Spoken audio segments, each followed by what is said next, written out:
마가복음 강의 41번째 비로소 가르치셨다입니다. 가이사랴 빌립보에서, 이 동네가 어떤 동네인지는 내년 2월 달이 지나면 알겠죠? 네, 우리가 다 성지순례 갈 겁니다. 가이사랴 빌립보에서 예수님은 제자들에게 두 가지 질문을 했어요. 27절에 사람들이 나를 누구라고 하느냐, 29절에는 너희는 나를 누구라고 하느냐. 여기서 강조되는 단어가 너희는입니다. 그동안에 나와 살을 맞대고 산 너희는, 제자라고 하는 너희는, 이게 중요한 거죠. 이때 베드로가 주는 그리스도이십니다. 더 정확하게 원문을 반영해 보면 주는 그 그리스도이십니다. 우리가 그토록 기다려왔던 메시아입니다. 이때 31절 비로소 가르치셨다. 비로소 가르치셨다. 무엇을 가르치셨는가? 31절에 인자가 많은 고난을 받고 장로들과 대제사장들과 서기관들에게 버림받아 죽임을 당하고 사흘 만에 살아나야 할 것을 비로소 그들에게 가르치셨다. 비로소 가르치셨어. 대단한 고백을 했잖아요. 이제는 됐다 싶어서 가르치신 거예요. 그런데 베드로가 어떻게 반응합니까? 32절 드러내놓고 이 말씀을 하시니 베드로가 예수를 붙들고 항변했다. 따져 물었다는 것이죠. 멱살을 잡겠다는 그런 태도로 달려든 것입니다. 예수님은 그리스도이십니다 해서 가르쳤더니 여전히 이해하지 못합니다. 그래서 예수님이 33절에 예수께서 돌이키사 제자들을 보시며 베드로를 꾸짖어 이르시되 사탄아 내 뒤로 물러가라. 내가 하나님의 일을 생각하지 아니하고 도리어 사람의 일을 생각한다. 35절 누구든지 자기 목숨을 구원하고자 하면 잃을 것이요 누구든지 나와 복음을 위하여 자기 목숨을 잃으면 구원한다. 여러분 생각은 어떠세요? 오늘 이 본문을 보시면서 죽음을 이야기할 때, 고난을 이야기할 때, 헌신을 이야기할 때, 새로운 도전을 이야기할 때, 가보지 않은 길을 가자고 할 때, 코로나 시대에 예배드려야 된다고 할 때, 여러분은 어떠셨나요? 아멘이셨나요? 항변하여 따져 묻고 싶으셨나요? 기쁨으로 아멘하셨나요? 아니면 늘 항변하듯이 신앙생활 하셨나요?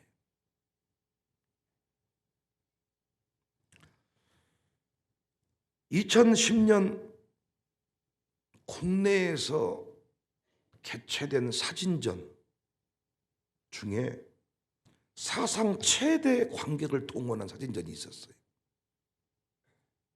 무려 40개 언어로 발행되고 670만 부 이상이 발행되고 있는 그 내셔널 지오그래픽, 그 잡지사에 소속된 작가들이 찍은 사진, 엄청났습니다.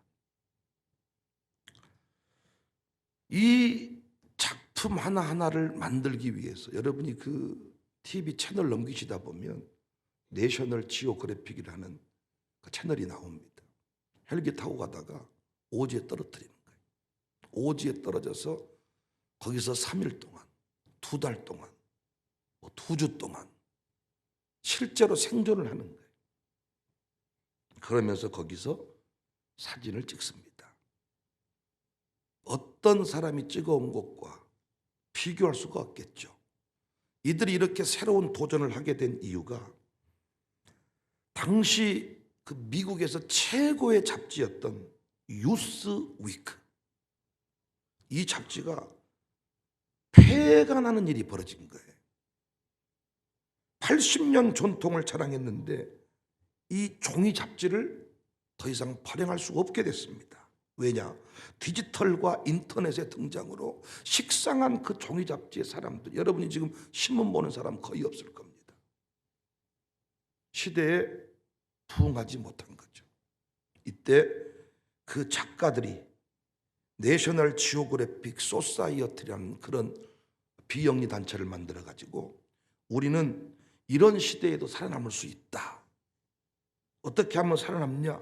사람들이 가보지 아니한 그 지구 곳곳을 다니면서 새로운 발견을 해보자. 도전하자.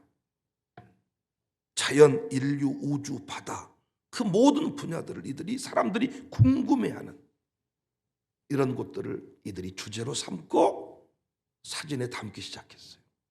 근데 이 일이 가능했던 것은 그 지오그래픽사가 이들이 하겠다고 하는 모든 일을 다 지원해 주는 거예요. 헬기가 필요하면 헬기를 지원해 주고 돈 필요하면 돈을 지원해 주고 다 지원해 주니까 이 작가들 입장에서 한번 해볼 만하지 않겠습니까? 그래서 그들이 헬기 타고 가서 오지에다가 떨어뜨리는 거예요. 거기서 살면서 찍은 사진들 사람들에게 이야 감동과 어떤 박진감, 그동안에 그냥 책상에서 연필로 컴퓨터로 썼던 글과는 비교할 수 없는 한 컷 한 컷이 살아있다고 해야 될까요? 요즘 많은 교회들이 세상 속에서 두려워 떨고 있습니다. 여러분은 아니신지 모르겠습니다만 제가 풍회를 다녀보고 목사님들 만나보면 심각합니다. 40% 정도 돌아왔다고 하는데 코로나 지금 이전 그 상황 40%가 돌아왔다고 하는데 제가 보는 관점에서는 60%안 돌아옵니다. 이미 교회를 옮겼거나 신앙을 포기했거나 있는 신앙도 없어져 버렸습니다. 근데 목사님들은 지금도 60%가 돌아올 것이라고 믿고 있더라고요. 제가 가서 다른 얘기를 하죠. 안 돌아옵니다. 40%를 붙잡고 다시 불을 살려내십시오. 그리고 그 불을 가지고 새로운 사람을 만나야 됩니다. 목사님들이 상당히 도전을 받습니다. 긴장합니다. 위기입니다. 청빙받아서 온 목사들의 경우는 더더욱 심각합니다. 이자가 지금 폭등하고 있는데 문 닫는 교회가 속출할 것으로 보입니다. 헌금도 줄고 숫자도 줄고 유럽이나 미국은 그래도 예배당들이 특히 유럽은 국가 유적지로 지정이 됐기 때문에 함부로 건물이 없어지지 않지만 우리 한국은 다릅니다. 예배하는 사람이 없으면 예배당을 팔아버리는 목사님들의 생계를 유지하기 위해서 보증금을 빼야만 하는 지금 이런 상황입니다. 목사님들의 설교가 더 이상 세상에 감동을 주지 못합니다. 여러분이 유튜브를 끼고 살지만 설교는 안 듣습니다. 쓸데없는 온갖 영상을 잠자기 전까지 다 뒤져서 보지만 목사의 설교는 안 듣습니다. 어제 목사 안수식에 여러분이 참여하셨어요. 축사, 설교, 격려사, 권면 다양한 순서가 있었는데 여러분 어떠셨나요? 감동이 있으셨나요? 재미있던가요? 그 권면 감동이 우리 김주성 목사님에게 물어보고 싶어. 하나라도 마음에 남은 게 있나요? 필요한 사람만 남고 다 가버립니다. 심지어 노예 목사님들도 그 자리에 참여를 안 합니다. 순서 맡으신 목사님 몇 분 빼놓고는 다 가버립니다. 여러분은 어떠셨냐고. 우리 보통 결혼식 같은 곳에 가보면 내 결혼식 아니어도 울컥거림이 있고 신부 입장할 때 그 부모님이 입장할 때 촛불 점화할 때 울컥거림이 있고 뭔가 내 결혼식 같은 설렘이 있는데 어떠신가요? 우리 노 회장님께서 이런저런 노력을 많이 하셨습니다. 담임 목사님들이 나와서 안수도 하게 하고 아버지 목사님도 하게 하고 성의 착복식도 하게 하고 지금까지 그런 일 안 했습니다. 사모님들한테 꽃다발도 건네주고 역대 일에 처음 있는 일이죠. 저는 어제도 사모님들이 우는 사모님 3분 중에 내가 못 봤는지 모르겠습니다만 울지 않더라. 감동이 없어요. 감격이 없어요. 제가 이런 말하면 선배들한테 또 혼날지 모르지만 구태의연한 소리 아니던가요? 어디서 많이 들었던 소리들 아니더냐고요. 매번 반복되는 소리 아니더냐고요. 왜 언제부턴가 우리 기독교가 박진감을 잃어버렸을까요? 왜 생동감을 잃어버렸을까요? 우리 기독교는 부활의 종교인데 부활하신 예수님, 살아있는 예수님이 오늘 또 이 교회를 지키신다고 했는데 왜 교회는 박진감을 잃어버렸을까요? 왜 목사님들의 설교에 어떤 감동, 뭉클뭉클한 그 무엇이 없을까요? 또 잔소리하고 계시네, 또 설교하고 자빠져 계시네, 또 왜? 또 그 소리네. 본문 딱 펼치면 아하, 또 이 얘기 하시겠구만. 쓰지도 않아. 우리는 그래도 잘 설교 쓰고 진 광경이 펼쳐지지만 메모 안 합니다. 기록할 만한 가치가 없다는 거예요. 여행 가서 가이드가 무슨 말을 해도 메모를 하는데 이유는 하나입니다. 십자가의 고난, 부활의 영광을 잃어버렸기 때문에 내셔널 지오그래픽 소속 작가만도 못한 정신으로 신앙생활을 하고 세상을 변화시키겠다고 하니까 감동이 없는 거예요. 여러분, 사람 세우는 일이, 이 새벽기도 부흥을 만들어내는 일이 말로만 됩니까? 세상 바꾸는 일이 그냥 됩니까? 우리가 지금 학생들 다음 세대 세워가지만 그냥 됩니까? 이 학생 한 명을 깨워서 새벽 예배 드리게 하는 게 그냥 됩니까? 최소한 부모님이 이사를 오고 부모님이 평상시 새벽 예배 안 들었을지라도 핏줄이 터지고 입술이 터져도 새로운 일에 도전하는 심정으로 내가 죽겠다는 마음을 갖지 않고는 새 역사는 오지 않아요. 헬기를 타고 오지에 가서 2-3달을 버티는 일, 생존하는 일, 그곳에 막상 가보니까 울고 후회하는 일이 반복돼. 내가 여기 왜 왔을까? 진짜 죽음의 공포, 각종 위험들이 곳곳에 놓여 있는 그곳에 작품 하나를 남기기 위해서 인생을 걸어버린다는 거예요. 못 돌아올 수도 있습니다. 작품 하나만 남기고 정작 자기 세상을 떠날 수도 있습니다. 그러나 최소한 우리가 살아남기 위해서는 이런 노력이 우리에게 절실하지 않냐? 앞으로 종이 잡지는 사라지고 만다. 그 사진들은 다 이미 인터넷상에 노출되어 버리기 때문에 그 사진이 그 사진일 수가 있다. 우리가 프랑스만 갔다 와서 찍은 사진들, 놀라운 것은 내가 찍은 사진이 이미 인터넷에 다 올라 있어. 그것 가져오면 내가 찍은 건지 그 사람이 찍은 건지 알 수가 없어. 다 뷰 포인트가 똑같으니까, 사진기가 너무 좋으니까 그 사진이 그 사진입니다. 오지에 가서 새로운 역사를 쓰겠다는 정신이 없어요. 제자들은 처음부터 영광이었습니다. 아주 편한 삶을 위해서 예수님을 따른 것입니다. 먹고 사는 게 너무 힘드니까 예수님에게 가면 먹고 사는 걱정을 하지 않겠다, 이런 마음으로 나온 것입니다. 그런데 예수님은 지금 무덤을 말씀했습니다. 호텔을 기대하고 왔는데 무덤을 말씀합니다.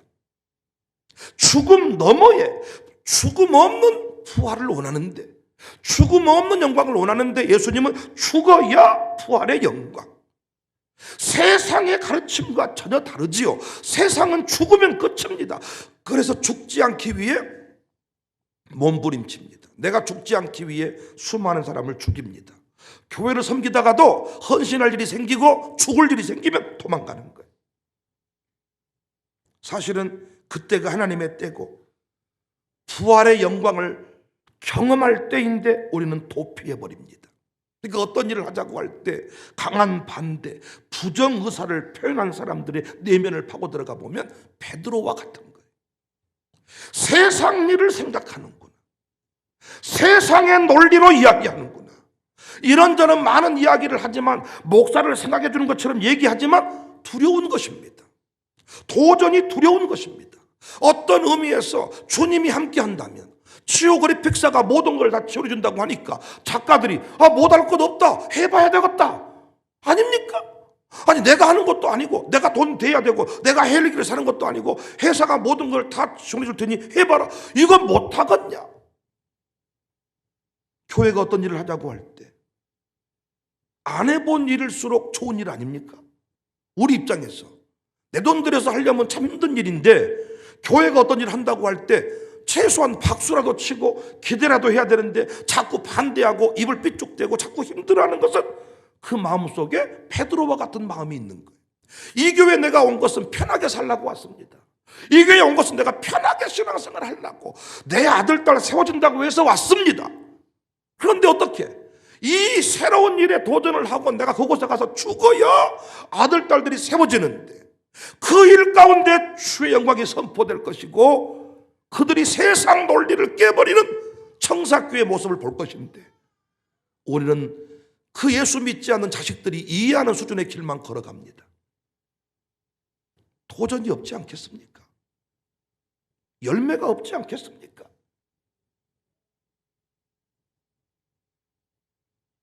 아브라함의 도전과 죽음 없이 어떻게 이삭의 영광이 있습니까? 아브라함이 걸어갔던 길은 내셔널 지오그래픽 소속사의 작가들보다 더 극한 어떤 체험이 아닙니까? 기록을 보면 하나님을 사랑하는 자에게 자식을 찢어 죽이라 바치라 한 적이 없는데, 오직 탐험이 아니냐고. 그런데 우리는 이삭의 영광은 좋아하지만, 내 잡지사가 세계 열방을 다스리기를 원하지만 오지를 가기는 싫은 거예요.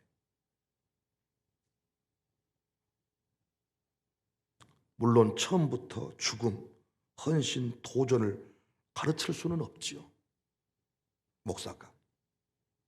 그런데 설교에 은혜 받았다 그러고 새벽 예배도 나오고, 그래서 어느 순간이 되면 십자가를 집시다 얘기를 하죠. 제가 어떤 새가족한테 헌신을 요구합니까? 제가 어떤 새가족한테 돈 좀 빌려주세요 말합니까? 돈을 줍니다. 돈을 줘. 그런데 비로소 집사님 좀 도와주세요, 집사님 헌신 좀 하세요, 비로소 가르치셨다. 저는 요즘 피택자들을 두고 기도를 많이 합니다. 근데 저는 이들의 인생을 쭉 돌아본 거죠. 제가 이들한테 치열한 헌신을 요구했습니다. 그때마다 부담을 느꼈습니다. 그래서 시간이 꽤 오래 간 사람도 있습니다. 다른 사람은 다 편하게 살기 때문에 그때 그 순간의 헌신들이 두려웠을 것이고 힘들었을 것입니다. 그런데 막상 직분자로 피택을 받고 보니까 생각이 달라질 겁니다. 야, 그때 그래서 목사님이 나한테 주방 들어가라 그랬구나. 그때 그래서 목사님이 나한테 헌신하라 그랬구나.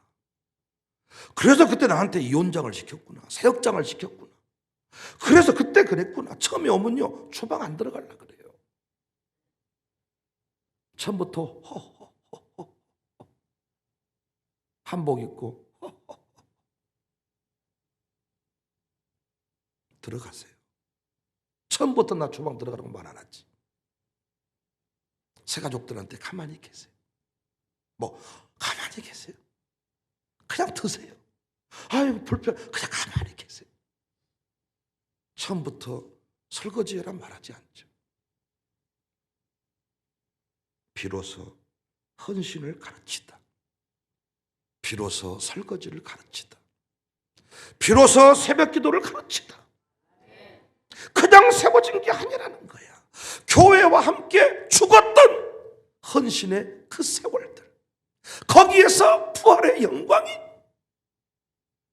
상급의 기쁨이 주어진다는 것입니다. 사랑하는 성도님들, 제발 편한 길 가지 마세요. 편한 길. 편안한 길을 가려면 예수 믿으시면 안 돼. 예수님 정신에는 어디에도 편한 길이 없어요. 편한 길이. 편한 길이 아닙니다. 평안을 누리는 길이지요. 세상이 줄 수 없는 기쁨을 누리는 길이지요. 그들이 오지에 가는 것은 그냥 핸드폰으로 찍을 수 있는 그런 사진을 찍어서는 안 되는 거지요. 그 사진, 그 기쁨이 없으니까 그들은 헬기를 타고 오지에 가는 거예요. 돌아올 수 없는 그 길이라고 하는 그곳에 가는 거예요. 편한 길 가시면 안 돼. 이해되는 길만 가시면 안 돼.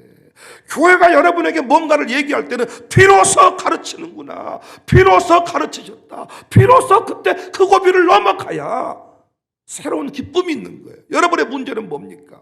기쁨이 감소되고 있다는 거잖아요. 목사를 향한 감격이 감소되고 있다는 거잖아요. 처음에는 그냥 좋은 환희의 단계였는데 감소되고 있잖아요.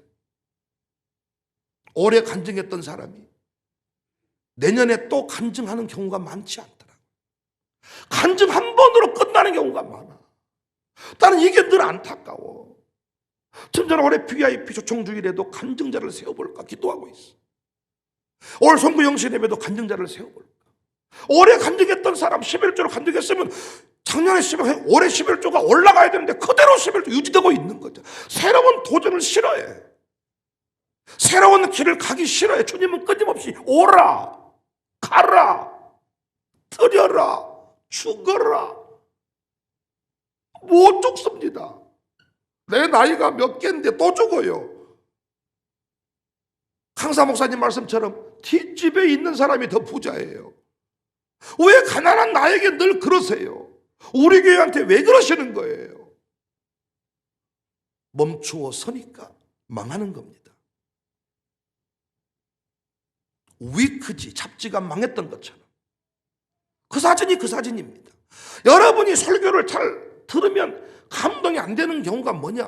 그 얘기가 그 얘기니 때문에 오늘을 살아본 이야기, 오늘의 간증, 그나마 우리 교회가 이렇게 쓰임받고 제가 메시지를 전하는 기회가 많아지는 이유는 우리는 그 죽음의 고비를 넘어섰다고 인정하기 때문에, 헬기를 타고 오지에 떨어진 것처럼 남들이 가지 않은 길을 우리는 걸어갔기 때문에, 우리는 또 이 시국에 지금 호텔을 지은다고 하기 때문에 물어. 또 뭐 지은다면서요? 또 뭐 지은다면서? 소문이 다 났어. 뭐 지은다면서요? 그 말이 대단한 기대가 있다기보다는 또 뭐 한다면서요? 어쩔라 그러세요? 이런 느낌도 많이 포함되어 있어. 가고 싶다고 가는 건 아니죠. 할 수 있다고 하는 건 아니죠. 편한 길을 가면 망합니다. 여러분이 지금 계속 편한 길을 걸어가시면 여러분의 기업은 이 위기 때 다 사라집니다. 편하게 밥 먹고 사는 길 가시면 여러분의 간증 없습니다. 편한 길 가시면 여러분 자식 간증 없습니다. 도전하는 길, 비로소 예수님께서 가르치신 십자가의 길, 설교가 살아있으려면 목사가 울었던 시절이 있어야죠. 가수의 노래가 울림이 있으려면 노래 하나 붙들고 배고팠던 시절이 있어야죠. 노래 때문에 망했던 시절이 있어야죠. 기도가 살아있으려면 여러분들이 저를 대신에 기도 많이 하시잖아요. 기도가 살아있으려면 죽어야 돼요. 이 교회를 위해 죽었던 스토리가 없이는 여러분의 기도는 허공을 쳐요. 말빨이 살아있으려면 죽어야 돼. 장로님쯤 되시면 제일 기분 나쁜 게 뭐냐? 말빨이 안 서는 거예요. 장로님 부인들이 어느 순간 지나면 자존심 상하는 게 뭐냐? 자신의 말빨이 안 서는 거예요. 권사님들 딱 모여서 꺼져, 니나 가라. 상처받는 거예요. 남편한테 일러. 너도 권사님이 내놔, 빨리 가라. 그러면 부인 싸우면 남자 싸우면 되는 거예요. 그 잡것을 내가 처리해버렸어. 근데 왜 말빨이 안 선지에 대해서 생각을 못해? 노예를 열어도, 시차례를 열어도 말빨이 서는 목사님이 계셔. 나이가 들었는데도 모시다가는 분이 계시고, 그렇지만 개척교회지만 말빨이 서는 분이 계셔. 후배를 위해 죽었던 선배, 후배를 위해 기득권을 포기한 선배, 무슨 말해도 다 들어줍니다. 거부를 못합니다. 거절을 못합니다. 우리의 문제는 뭐냐? 죽음 없이 영광을 누리려고 하는 거예요. 죽어진 세월 없이 교회에서 영광을 누리려고 하니까 누구도 그 말을 안 들어주는 거예요. 목사가 아무리 그 사람 이름 불러줘도 사람들이 인정 안 해요. 물론 죽고 싶다고 죽을 수 있는 건 아니야, 또 교회가. 근데 반 죽음을 요구할 때가 있어. 이번에는 네 목을 가지고 와라. 이번에는 네 부인 목을 가져와라. 교회가 생명을 요구할 때 기꺼이 그 순간 내어주면 우리는 안 죽습니다. 죽고자 하면 삽니다. 그때 죽었던 사람이 교회 기둥이 되고 평생 제 목회 간증의 주인공이 되는 것입니다. 함부로 돈 있다고 돈 가져오지 마세요. 하나님이 안 받습니다. 돈 있다고 받는 거 아니잖아요. 아무 돈이나 받는 거 아니잖아요, 여러분. 하나님께서 요구하실 때가 있죠. 그때가 죽을 때, 그때가 무덤으로 들어갈 때예요. 그때 하나님께 내어드리면 하나님은 부활의 영광을 주신다. 여러분, 교회 보니까 어때요? 전성기를 맞이한 사람들이 바뀌잖아요. 늘 흘러가잖아요. 하나님 쓰시는 때가 있더라고요. 그때 후회함 없이 내셔널 지오그래픽 소속사의 작가처럼 가는 거예요. 그때 남겨놓은 작품 하나가 평생 자신의 인생을 책임지는 겁니다. 사진 작품 하나 남겨놓으면 평생 그 저작권료 받아먹고 사는 겁니다. 작곡 하나 해놓으면 그 노래가 노래방에서 틀어질 때마다 내게 돈이 들어오는 거예요.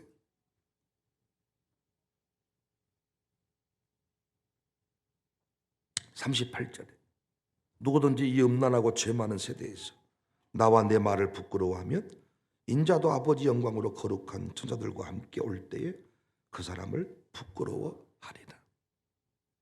비로소 헌신을 요구하거든. 그때가 하나님의 때입니다.